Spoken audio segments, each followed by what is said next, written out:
नमस्कार दोस्तों, के एग्ज़ाम फाइट में आपका स्वागत है। कैसे हैं आप सभी? उम्मीद है आप सभी सही होंगे और आपकी तैयारी अच्छी चल रही होगी। दोस्तों, आज हम इलेक्ट्रिशियन थ्योरी से कुछ महत्वपूर्ण प्रश्न लेकर आए हैं, जो कि ये प्रश्न आपके प्रीवियस ईयर में पूछे गए प्रश्न होंगे। दोस्तों, आपका इलेक्ट्रिशियन से संबंधित कोई भी एग्ज़ाम हो, अगर इस सीरीज को फॉलो करते हैं तो आपका एक भी प्रश्न बाहर नहीं जाएगा।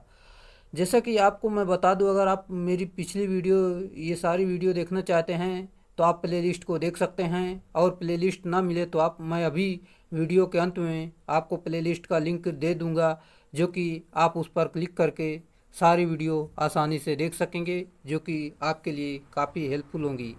चलिए शुरुआत करते हैं अपने प्रश्नों से। अगर दोस्तों वीडियो अच्छा लग जाए तो वीडियो को लाइक ज़रूर करना। चलिए, जैसा कि निम्नलिखित प्रतीक का क्या दर्शाता है। ये जो प्रतीक दिया गया आपको बताना है ये किसका प्रतीक है। सही उत्तर ये आपका ध्रुवित कैपेसिटर है, बिल्कुल सही उत्तर है।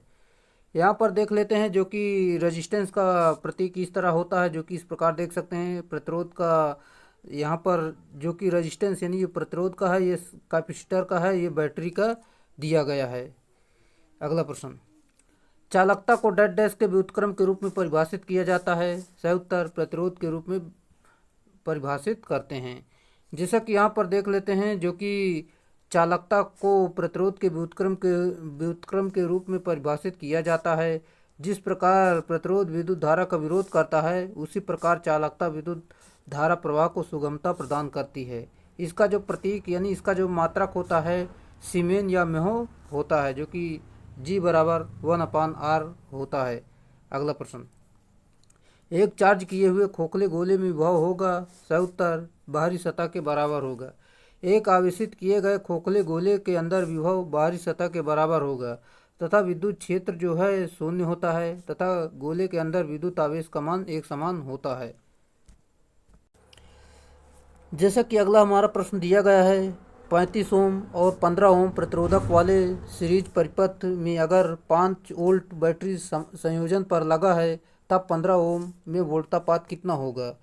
चलिए इसे सॉल्व करते हैं, जो कि इस प्रकार दिया गया, जैसे कि आपका दिया गया है 15 ओम के क्रॉस वोल्टेज, जो कि यहाँ पर देख सकते हैं। इसे जोड़ लेंगे तो यहाँ पर इसे भाग देंगे तो आपका यहाँ पर इस 1.5 वोल्ट बिल्कुल सही उत्तर हो जाएगा, जो कि इसका option number C right answer है।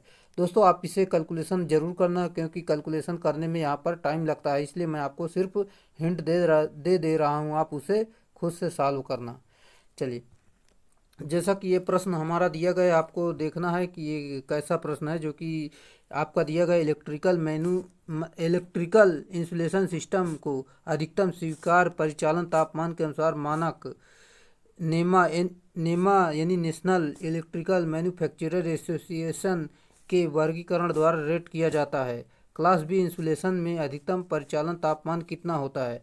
क्लास बी का तो आप सभी लोगों को पता होना चाहिए, जो कि 130 होता है। अगर यहाँ पर अब मैं आपको बता दूं, जो कि ई का आपका 105 होता है। इससे नीचे तो आपका जैसे कि वाई का होता है 90, जो कि होता है। यहाँ पर पूरी जानकारी मैं आपको देना चाहता हूँ, जो कि इस प्रकार सारे आप मान याद रख सकते हैं। जो कि वाई का 90 होता है, ई ए का 105 होता है, और ई का 120 होता है, बी का 130 होता है, एफ का 155 होता है, एच का 180 होता है, और सी का जो आपका होता है 180 से अधिक यानी 220, 200 और 250 तक ये जाता है। अगला प्रश्न हमारा दिया गया, जो कि डीसी आपूर्ति पर स्विचिंग के समय दिए गए परिपथ में आवेशन धारा यानी चार्जिंग करंट का मान डैश डैश होगा। चलिए इसे सॉल्व करते हैं, जो कि यहाँ पर देख सकते हैं मान दिया गया। आपको यहाँ पर सॉल्व करेंगे तो आपका यहाँ पर जैसे कि यहाँ पर देख सकते हैं, डीसी के संधारित्र यानी कैपेसिटर खुला परिपथ की भांति व्यवहार करेगा, अतः धारा केवल प्रतिरोध से होकर प्रवाहित होगी। इसलिए यहाँ पर आपका जो कि सॉल्व करेंगे तो आई बराबर V/R होता है। फार्मूले पर मान रखेंगे, जो कि 20 में 200 का भाग देंगे, जो कि यहाँ पर 200 ओम है, यहाँ पर 20 से भाग देंगे तो आपका यहाँ पर 100 मिली एम्पियर लिख सकते हैं, या तो आप 10 लिख सकते हैं, जो कि आ जाएगा। यहाँ मिली में लिखेंगे तो 100 आपका लिखना पड़ेगा। चलिए अगला प्रश्न हमारा दिया गया, सोल्डरिंग आयरन बिट निम्न में से किसकी बनी होती है। सभी को पता होगा, जो कि लव लेपित कॉपर क्रोड से बनी होती है। यहाँ पर देख लेते हैं सोल्डरिंग आयरन बिट लव लेपित कॉपर कोड से बना होता है। सोल्डरिंग आयरन का प्रयोग किसी अवयव को सोल्डरिंग करने में किया जाता है। सोल्डरिंग आयरन का जो ऊपरी भाग सोल्डरिंग करने में मुख्य रूप से प्रयोग होता है उसे बिट या टिप कहते हैं। सोल्डरिंग आयरन के मुख्य भाग हत्था, शैंक, टिप या एज होते हैं। अगला प्रश्न, दो डीसी स्रोत में से प्रत्येक का खुला पथित यानी ओपन सर्किट वोल्टेज 24 वोल्ट है और आंतरिक प्रतिरोध 0.2 ओम है। यदि दोनों स्रोत समांतर क्रम में जुड़े हुए हैं तो लघु पथित धारा यानी शॉर्ट सर्किट करंट का मान कितना होगा। चलिए इसे सॉल्व करते हैं, जो कि यहाँ पर देख सकते हैं जो कि दिया गया है। यहाँ पर आपका कितना शॉर्ट सर्किट दिया गया है, जो कि यहाँ पर आंतरिक प्रतिरोध 0.2, दोनों स्रोत समांतर क्रम में जुड़े हुए हैं, जो कि शॉर्ट सर्किट करंट का मान ज्ञात करना है। यहाँ पर इसे देख सकते हैं, इसे आपको सॉल्व करना है। जैसे कि शॉर्ट सर्किट करंट दोनों की आपकी यहाँ पर 240 एम्पियर आ जाएगी। दोस्तों इसे आपको कैलकुलेशन करना है, जो कि मैंने आपको बता दिया है। ये आपका ऑप्शन नंबर सी बिल्कुल सही उत्तर है। इस प्रकार यहाँ पर आप देख सकते हैं। एक बार और देख लीजिए, जो कि अपने आप से इसे कैलकुलेशन जरूर करना। चलिए हम अगले प्रश्न की तरफ चलते हैं। अगला प्रश्न हमारा दिया गया, लेड एसिड बैटरी में ऊर्जा किस रूप में संग्रहित होती है। सही उत्तर रासायनिक ऊर्जा में। लेड एसिड बैटरी में ऊर्जा रासायनिक ऊर्जा के रूप में संचित होती है। यहाँ पर देख लेते हैं, लेड एसिड सेल को सेकेंडरी सेल या स्टोरेज सेल कहा जाता है और लेड एसिड बैटरी में इलेक्ट्रोलाइट के रूप में H2SO4 का प्रयोग किया जाता है। इसका पॉजिटिव प्लेट लेड ऑक्साइड और नेगेटिव प्लेट जो होता है लेड का बना होता है। अगला प्रश्न हमारा दिया गया, जो कि लेड एसिड बैटरी में ऊर्जा किस रूप में संग्रहित होती है। सही उत्तर रासायनिक रूप में संग्रहित होती है। यहाँ पर देख लेते हैं, जो कि दिया गया है, लेड एसिड बैटरी में ऊर्जा रासायनिक ऊर्जा के रूप में संग्रहित की जाती है। Lead acid battery rechargeable cell होती है, अर्थात इनकी क्रिया उत्क्रमणीय होती है। लेड एसिड बैटरी में धनात्मक सिरा लेड परऑक्साइड तथा ऋणात्मक सिरा लेड का बना होता है तथा इलेक्ट्रोलाइट के रूप में तनु सल्फ्यूरिक अम्ल का प्रयोग किया जाता है।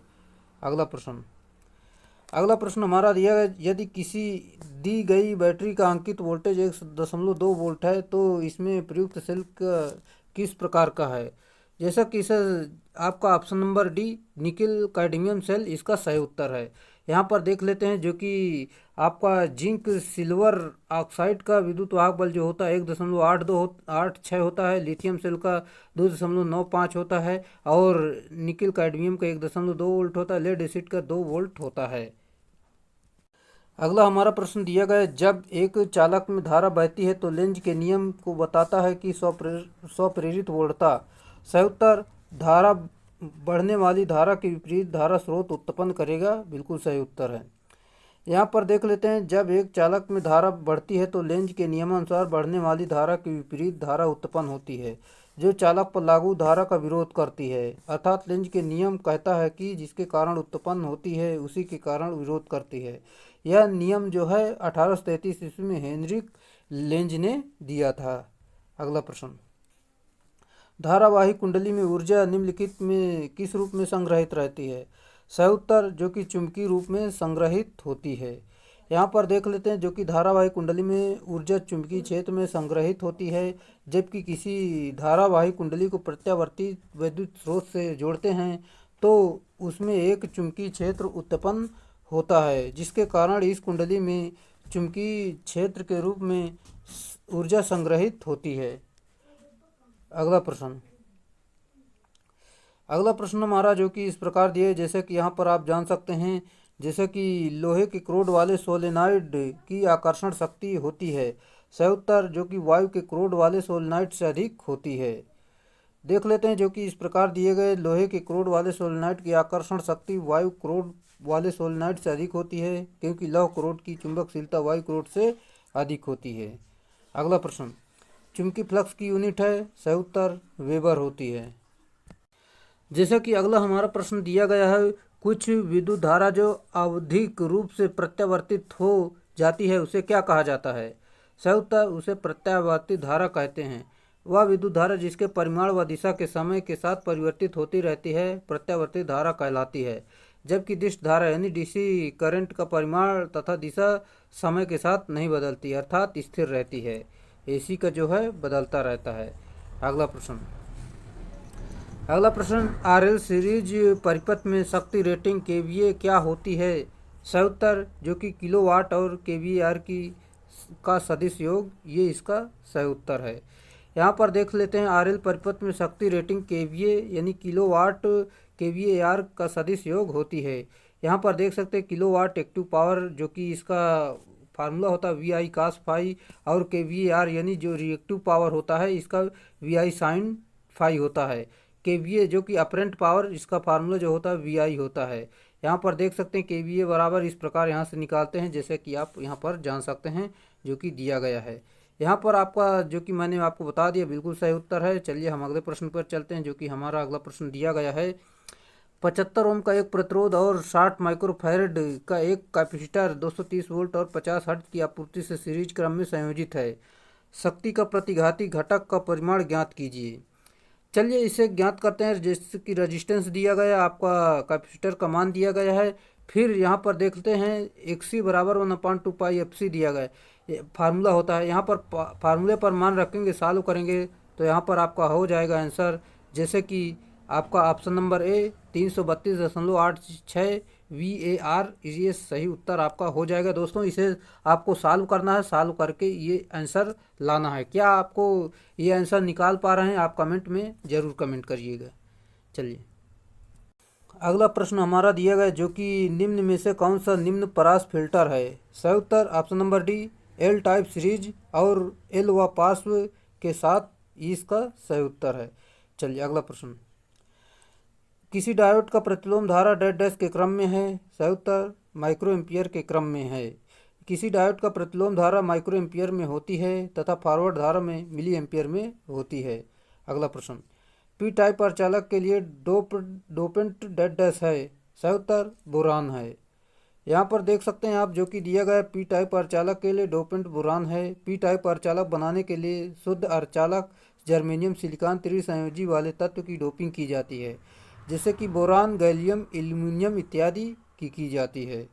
यहाँ पर देख लेते हैं, जो कि एन टाइप अर्धचालक बनाने के लिए शुद्ध अर्धचालक जर्मेनियम सिलिकॉन में पंचसंयोजी वाले तत्व की डोपिंग की जाती है, जैसे कि फास्फोरस एंटीमनी विस्मित होता है। अगला हमारा प्रश्न दिया गया, जो कि ट्रायोड क्षेत्र में मॉसफेट डिस्चार्ज धारा जो कि वोल्टेज गुण होते हैं। सही उत्तर यहाँ पर वर्ग समीकरण बिल्कुल सही उत्तर, इस प्रकार यहाँ पर जान सकते हैं। अगला प्रश्न, जैसा कि एक फेट में है, फेट जो कि फील्ड इफेक्ट ट्रांजिस्टर में क्या होता है? सही उत्तर 3 टर्मिनल होते हैं।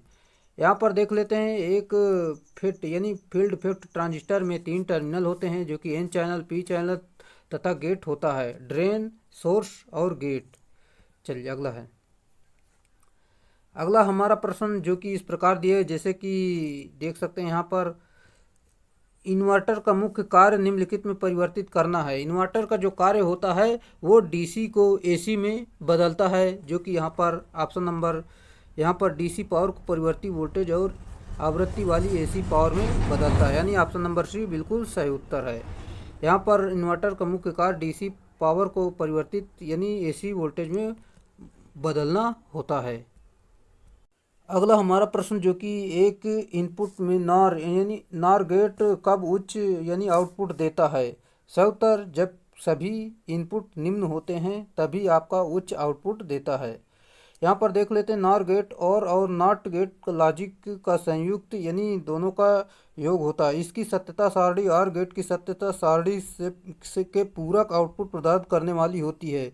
यदि किसी भी इनपुट टर्मिनल पर इनपुट संकेत न दिया जाए तो आउटपुट 1 होगा, अर्थात उच्च होता है, और किसी भी एक इनपुट टर्मिनल अथवा सभी इनपुट टर्मिनल पर इनपुट 1 देने पर आउटपुट 0 हो जाता है। अगला प्रश्न, यहाँ पर इसका सिंबल भी आप देख सकते हैं, जो कि दिया गया है। अगला प्रश्न हमारा दिया गया है, जो कि अगर किसी एंड गेट के इनपुट ए और बी हैं तो आउटपुट क्या होगा? सही उत्तर जो कि y बराबर ए बी होगा, जो कि एंड का मतलब जो होता है इसमें गुणा होता है। यहाँ पर देख सकते हैं, इसकी सत्यता सारणी भी देख लीजिए और इसका सिंबल भी देख लीजिए। एंड का मतलब होता है अगर दोनों जीरो हैं तो जीरो होगा, अगर एक जीरो है तो भी जीरो होगा, और दोनों उच्च हैं तभी एक होगा, यानी दोनों एक हैं तभी एक इसमें प्राप्त होगा। एंड गेट में सभी इनपुट उच्च होने पर आउटपुट उच्च होता है। अगला प्रश्न, अगला प्रश्न जो कि संख्या ये जो दी गई है आपको बताना एक ऐसी संख्या, सही उत्तर ये आपकी बाइनरी संख्या दी गई है। अगला प्रश्न हमारा दिया है, किसी भी नए इंस्टॉलेशन की वायरिंग पूर्ण होने पर नियमों के किस समूह को सत्यापित किया जाना चाहिए? सही उत्तर भारतीय विद्युत नियम जो कि 1956 इसका सही उत्तर है। किसी भी नए इंस्टॉलेशन की वायरिंग पूर्ण होने पर भारतीय विद्युत नियमावली 1956 समूह द्वारा सत्यापित किया जाना चाहिए। अगला प्रश्न, निम्नलिखित में से कौन सी वायरिंग सबसे सुरक्षित प्रकार की है? सही उत्तर कंसील्ड कंड्यूट यह सबसे सुरक्षित वायरिंग होती है। यहाँ पर देख लेते हैं, कंसील्ड वायरिंग सबसे सुरक्षित वायरिंग होती है। इसे दीवार के अंदर छिपी हुई वायरिंग या डक्ट वायरिंग भी कहते हैं। दीवार के अंदर छिपी होने के कारण यह वायरिंग कहीं पर भी दिखाई नहीं देती है, जिससे दीवार की सुंदरता बनी रहती है। अगला प्रश्न, अगला प्रश्न हमारा दिया गया, लाइट और पंखे के उप परिपथों की वायरिंग के लिए प्रयुक्त तांबे के चालक की अनुप्रस्थ काट का क्षेत्रफल कितना होता है? सही उत्तर 1.5 mm होता है। लाइट और पंखे के उप परिपथ की वायरिंग के लिए प्रयुक्त तांबे की चालक प्रयुक्त काट का क्षेत्रफल 1.5 mm का होता है। अगला प्रश्न, घरेलू वायरिंग में भूसंपर्कन यानी अर्थिंग तार का आकार डैश से कम नहीं होना चाहिए। सही उत्तर 14 SWG से कम नहीं होना चाहिए। अगला प्रश्न, अगला प्रश्न हमारा दिया गया, घरेलू वायरिंग में फ्यूज को डैश संयोजित किया जाता है। सही उत्तर फेज तार के साथ सीरीज क्रम में जोड़ते हैं। दोस्तों अगला प्रश्न आपका दिया गया, मोटा इंसुलेशन पेपर आर्मेचर कोर के प्रत्येक सिरे से आगे निकला होना चाहिए या स्लॉट लाइनर और वेज के बीच में प्रयुक्त किया जाता है, इसे क्या कहा जाता है? सही उत्तर आपका है जो कि यहाँ पर पैकिंग स्ट्रिप कहते हैं, बिल्कुल राइट आंसर है। चलिए यहाँ पर पूरी जानकारी देख लेते हैं। जैसा कि दिया गया है, मोटा इंसुलेशन पेपर आर्मेचर कोर के प्रत्येक सिरे से आगे निकला होने पर यह स्लॉट लाइनर और वेज के बीच में प्रयुक्त किया जाता है, इसे पैकिंग स्ट्रिप कहा जाता है। अगला प्रश्न, दिक् परिवर्तक यानी कम्यूटेटर डैश देश में प्रयुक्त होता है। सही उत्तर डीसी मोटर में प्रयुक्त होता है।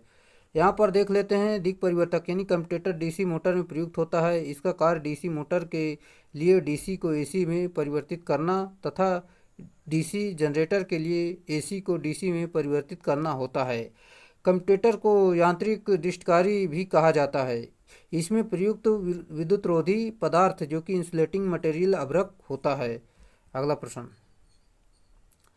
अगला प्रश्न हमारा दिया गया जो कि यहाँ पर आप जान सकते हैं, जैसे कि 100 खांचों वाली और प्रति खांचा 10 चालक युक्त 10 ध्रुव यानी 10 पोल तरंग लेपित जनित्र यानी जनरेटर जब 1200 RPM में परिचालित किया जाता है तो उत्पन्न विद्युत वाहक बल का परिकलन कीजिए।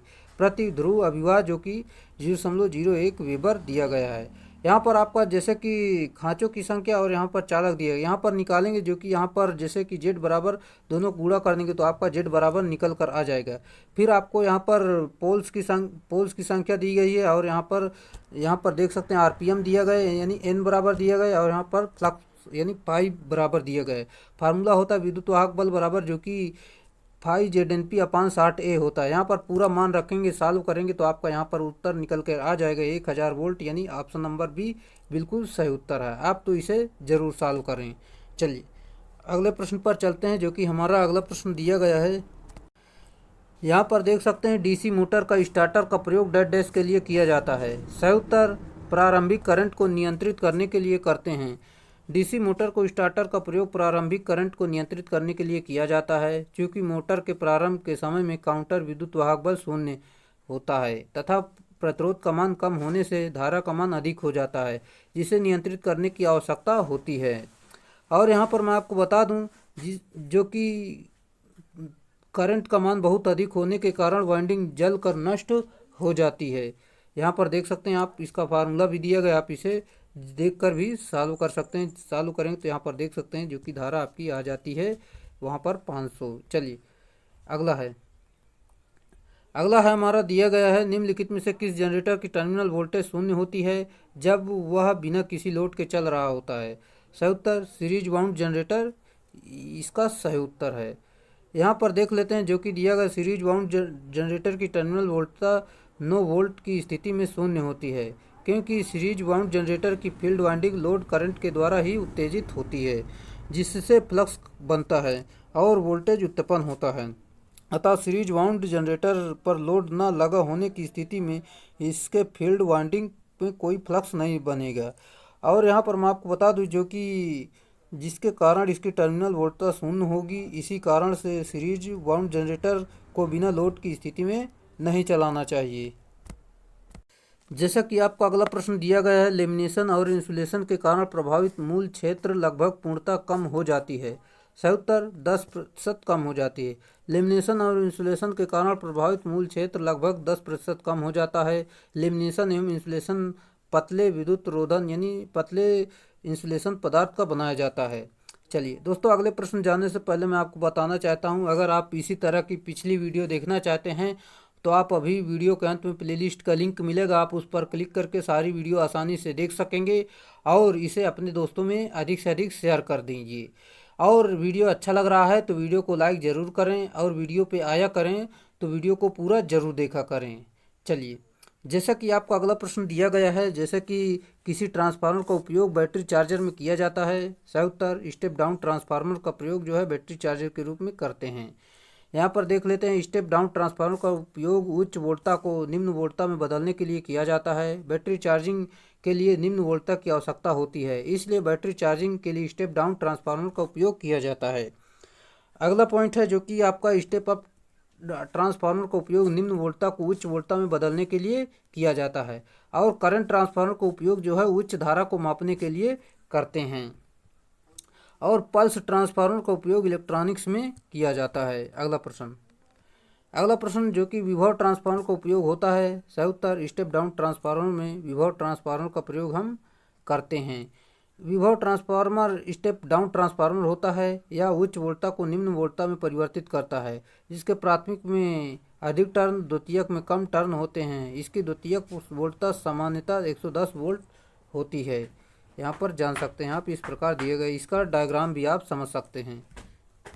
अगला प्रश्न हमारा दिया गया है, जैसा कि निम्नलिखित में के कार्य करने में पीजो इलेक्ट्रिक प्रभाव का प्रयोग किया जाता है। सही उत्तर माइक्रोफोन में करते हैं। माइक्रोफोन के कार्य के करने के लिए पीजो इलेक्ट्रिक प्रभाव का उपयोग किया जाता है। अगला प्रश्न, विद्युत मापन यंत्रों में विद्युत ऊर्जा को निम्नलिखित में से रूपांतरित किया जाता है। सही उत्तर यांत्रिक ऊर्जा में रूपांतरित करते हैं। विद्युत मापन यंत्रों में विद्युत ऊर्जा को यांत्रिक ऊर्जा में बदला जाता है। अगला प्रश्न, इंसुलेशन प्रतिरोध ज्ञात करने के लिए ओम मीटर की तुलना में मेगर को प्राथमिकता देने का कारण है। सही उत्तर ओम मीटर की अपेक्षा इसमें विभव अधिक होता है, यही इसका सही उत्तर है। यहाँ पर देख लेते हैं, इंसुलेशन प्रतिरोध ज्ञात करने के लिए ओम मीटर की तुलना में मेगर की प्राथमिकता देने का कारण ओम मीटर की अपेक्षा इसमें विभव अधिक होता है। अगला प्रश्न, जो कि हिस्टैरिसीस और भंवर धारा त्रुटियां निम्नलिखित में से निम्नतम होती हैं। सही उत्तर डायनामोमीटर मापयंत्र बिल्कुल सही उत्तर है। अगला प्रश्न हमारा दिया गया, सीधी लाइन प्रवर्तक यानी स्टार्टर में शुरू होने वाली तीन फेज इंडक्शन मोटर में शॉर्ट सर्किट यानी लघु परिस्थित में सुरक्षा इसके द्वारा दी जाती है। सही उत्तर जो कि बैकअप फ्यूज यानी अनपोषण फ्यूज द्वारा की जाती है। यहाँ पर देख लेते हैं, जो कि ड्यूल स्टार्टर के शुरू होने वाली 3 फेज इंडक्शन यानी प्रेरण मोटर में शॉर्ट सर्किट यानी लघु पतित परिपथ से सुरक्षा के लिए बैक अप फ्यूज का प्रयोग किया जाता है, क्योंकि इस स्टार्टर द्वारा वोल्टता या धारा दोनों में एक का भी नियंत्रण नहीं होता है। इससे मोटर को केवल ओवरलोड प्रोटेक्शन प्रदान होता है।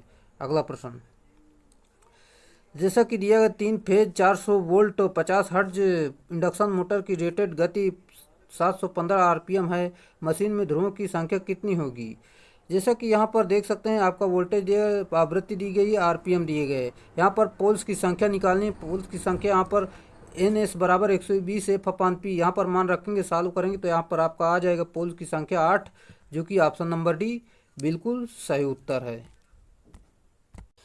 अगला प्रश्न हमारा जो कि दिया गया है, निम्नलिखित में से कौन सा यूनिवर्सल मोटर की विशेषता है? सही उत्तर उच्च शुरुआती बलाघूर्ण परिवर्तनीय गति इसका सही उत्तर है। जैसा कि यहाँ पर देखते हैं, यूनिवर्सल मोटर की स्टार्टिंग टॉर्क अधिक तथा उसकी गति जो है परिवर्तित गति वाली मोटर होती है। यह एसी तथा डीसी दोनों सप्लाई पर चलाई जा सकती है। यूनिवर्सल मोटर का प्रयोग मिक्सी, ट्रिमर, वैक्यूम क्लीनर इत्यादि में होता है। अगला प्रश्न दिए गए विकल्पों में से कौन सा सार्वत्रिक मोटर हेतु गति नियंत्रण विधि नहीं है? जैसा कि यहाँ पर मैं आपको बता दूं, वोल्टता नियंत्रण विधि नहीं होती, जबकि अपकेंद्री तंत्र और प्रतिरोध विधि और अपकेंद्री तंत्र, अभिकेंद्री तंत्र ये सभी होती हैं। चलिए देखते हैं यहाँ पर सार्वत्रिक यानी यूनिवर्सल मोटर एक ऐसी मोटर होती है जो कि एसी और डीसी दोनों पर प्रचलित किया जा सकता है। यूनिवर्सल मोटर की गति यानी स्पीड कंट्रोल के लिए अपकेंद्री स्विच तथा प्रतिरोध विधि या अपकेंद्री तंत्र का प्रयोग कर सकते हैं, जबकि वोल्टता नियंत्रण विधि वोल्टेज कंट्रोल सिस्टम का प्रयोग यूनिवर्सल मोटर में स्पीड कंट्रोल में नहीं किया जाता है।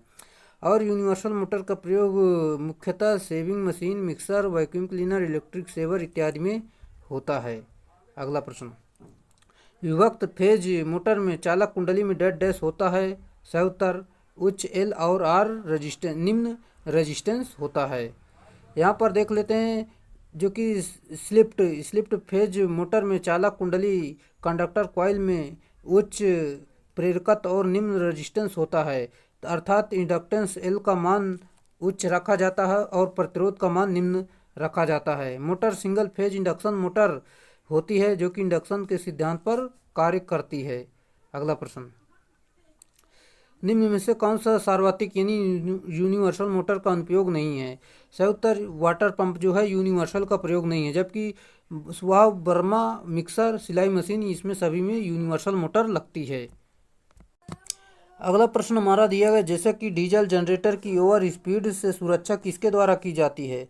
सही उत्तर गवर्नर द्वारा करते हैं। डीजल जनरेटर की ओवर स्पीड गवर्नर से सुरक्षा की जाती है।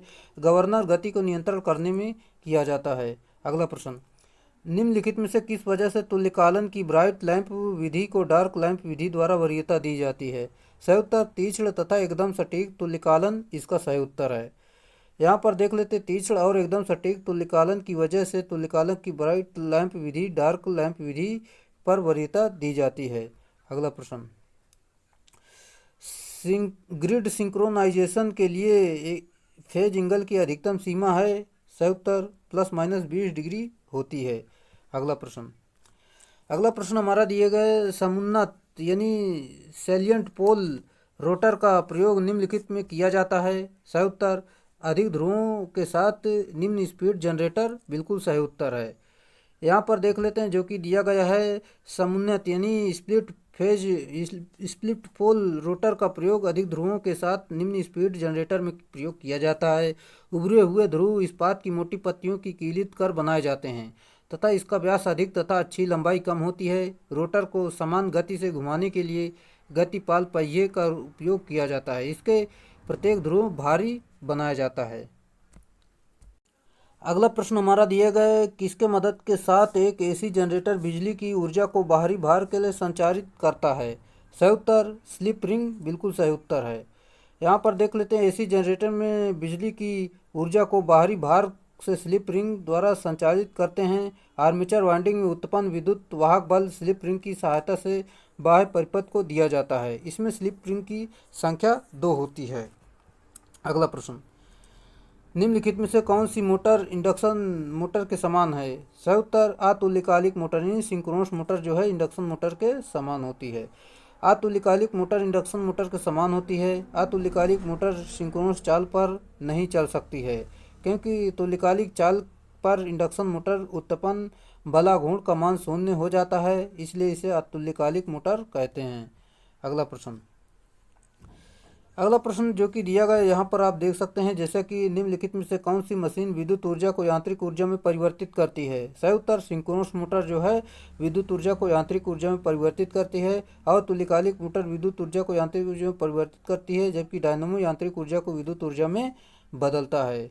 अगला प्रश्न, तुल्यकालिक मोटर यानी सिंक्रोनस मोटर क्या है? सही उत्तर, ये अस्वचालित होती यानी ये सेल्फ स्टार्ट नहीं होती है, इसे अलग से सेल्फ स्टार्ट बनाया जाता है, जो कि यहाँ पर हम बात करेंगे। जैसा कि तुल्यकालिक मोटर स्वचालित नहीं होती है, अतः इसे चालू करने के लिए यांत्रिक शक्ति प्राइम मूवर की आवश्यकता होती है। तुल्यकालिक मोटर को स्टार्ट करने के लिए निम्न विधियां होती हैं। पोनी मोटर द्वारा, डीसी मोटर द्वारा, सेल्फ स्टार्टिंग विधि द्वारा इसे स्टार्ट कर सकते हैं। अगला हमारा प्रश्न दिया गया CFL यानी CFL किसके समान सिद्धांत पर काम करता है? सही उत्तर, प्रदीप्ति लैंप यानी फ्लोरोसेंट लैंप बिल्कुल सही उत्तर है। CFL प्रदीप्ति लैंप के सिद्धांत पर कार्य करता है। इसमें एक वायु रहित यानी निर्वात कांच के बल्ब में एक कार्बन का फिलामेंट लगाया जाता है। फिलामेंट को सहारा देने के लिए एक कांच का स्तंभ तथा एक धात्विक तार का प्रयोग किया जाता है। यहाँ पर देख लेते हैं, जो कि कैंडेला निम्न में से किसकी इकाई होती है? सही उत्तर, ज्योति तीव्रता की इकाई होती है। जैसा कि दिया गया है, कैंडेला ज्योति तीव्रता की इकाई होती है। किसी प्रकाश स्रोत में किसी विशेष दिशा में प्रति इकाई सॉलिड कोण में उत्पन्न ल्यूमिनस तीव्रता की ज्योति तीव्रता कहते हैं। अगला प्रश्न, प्रदीप्त लैंप यानी फ्लोरोसेंट लैंप में चौक क्या करता है? सही उत्तर, प्रारंभ में आर्क करने के लिए उच्च वोल्टता उत्पन्न करता है। यहाँ पर देख लीजिए आप, प्रदीप्त लैंप में चौक प्रारंभ में आरंभ करने के लिए उच्च वोल्टता उत्पन्न करता है। प्रदीप्त ट्यूब में प्रयोग होने वाली चौक विद्युत रोधी तार द्वारा पटलित यानी लेमिनेट लौह क्रोड पर कुंडलियां एवं उच्च प्रतिघात वाली कुंडली होती हैं, जिसमें प्रत्यावर्ती धारा प्रवाहित होने पर उच्च स्वतः प्रेरण उत्पन्न होता है। अगला प्रश्न, यदि जलती हुई ट्यूब लाइट का स्टार्टर निकाल दिए जाए तो ट्यूब क्या होगी? जलती रहेगी, जो कि बिल्कुल सही उत्तर है। अगला प्रश्न हमारा दिया गया, घर की वायरिंग के केबल में दिए गए 12 जो कि 12 2 GNM का अर्थ क्या है? सही उत्तर, जो कि क्रमशः आकार तारों की संख्या ग्राउंडेड और गैर धात्विक बिल्कुल सही उत्तर है। यहाँ पर देख सकते हैं आप, इस प्रकार दिया गया है, जैसे कि घर वायरिंग में ग्राउंडेड जो है ये आपका 2G है, यहाँ पर तार का आकार 12 SWG है और गैर धात्विक जो है NM होता है। इंजीनियरिंग वस्तुओं की विशेषताओं को प्रायः संकेती व कोड के रूप में प्रदर्शित किया जाता है, जैसे यहाँ पर देख सकते हैं, इस प्रकार दिया गया है। अगला है, अगले प्रश्न जाने से पहले दोस्तों मैं आपको बता दूं, अगर आप मेरी पिछली वीडियो को देखना चाहते हैं तो अभी प्लेलिस्ट का लिंक मिलेगा, जो कि वीडियो के अंत में, जो कि आप उस पर क्लिक करके सारी वीडियो आसानी से देख सकते हैं। और दोस्तों, अगर आप वीडियो पे आए हैं तो वीडियो को पूरा ज़रूर देखें। अगर वीडियो आपको तनिक भी पसंद आया हो तो वीडियो को लाइक कर दें और इसे अधिक से अधिक अपने दोस्तों में शेयर जरूर करें, क्योंकि ये आपकी किसी भी एग्ज़ाम के लिए काफ़ी हेल्पफुल क्लास है, जो कि काफ़ी महत्वपूर्ण प्रश्न इसमें हमने इंक्लूड किया है। आपका कोई भी इलेक्ट्रीशियन संबंधित हो प्रश्न, आपका इस जो क्लास ले रहे हैं ये सारी क्लासें देख लेंगे तो आपका एक भी प्रश्न बाहर नहीं जाने वाला है। चलिए, घरेलू विद्युत उपकरण ज़्यादातर किस वोल्टेज पर काम करते हैं? सही उत्तर, 230 वोल्ट AC पर काम करते हैं। यहाँ पर देख सकती हैं, यह प्रत्यावर्ती धारा का वर्ग माध्य मूल मान होता है। अगला प्रश्न, इलेक्ट्रिक बेल में किस प्रकार का चुंबक का इस्तेमाल किया जाता है? सही उत्तर, इलेक्ट्रोमैग्नेटिक का प्रयोग किया जाता है।